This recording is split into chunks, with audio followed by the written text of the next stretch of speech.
Në Kosovë po afron afati për miratimin e buxhetit të vitit të ardhshëm, por me ngërçin e krijuar në kuvent dhe në kushtet kur ende nuk janë formuar institucionet e reja pas zgjedhjeve të 9 shkurtit, krijohen dilema juridike lidhur me miratimin e vendimit më të rëndësishëm ekonomik. Deputeti i Lidhjes Demokratike të Kosovës Abdullah Hoti thotë se projekt buxheti nuk mund të shërtohet në kuvent, pasi ai nuk është konstituar akoma.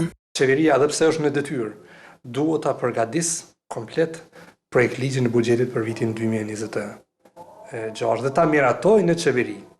Nuk mund ta dorëzojnë kuvent sepse nuk ka kuvent të konstituar.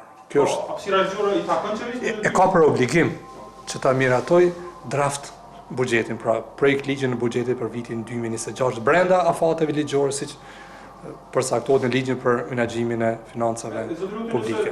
Kryetari i Asociacionit të Komunave të Kosovës Sazan Ibrahimi thotë se nëse nuk ka konstituim të plotë të kuventit dhe më pas formim të qeverisë së re, komunat rrezikojnë të përballen me probleme buxhetore nga janari i vitit të ardhshëm. Gjithashtu kemi edhe çështjen e buxhetit të komunave të Republikës Kosovës.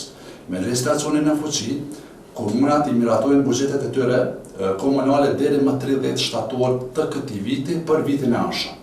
Nëse nuk kemi organe legislative dhe ekzekutive në nivelin qendror të konstituara, atëherë komunat mund të mbesin pa buxhet vitin e ardhshëm, jo vetëm komunat, por gjithë shteti. Për këtë arsye, domethënë ta theksova se këto probleme janë shumë dimensionale në nivelin lokal dhe po shpresojmë që sa më shpejt që është e mundur këto organe të konstituohen në mënyrë që të fillojë një jetë normale në Republikën e Kosovës. Pra, pasoja për nivelin lokal janë shumë dimensionale. Buxheti duhet të votohet nga një qeveri legjitime para datës 31 tetor dhe t'i dërgohet Kuventit të Kosovës për miratim deri në muajin dhjetor.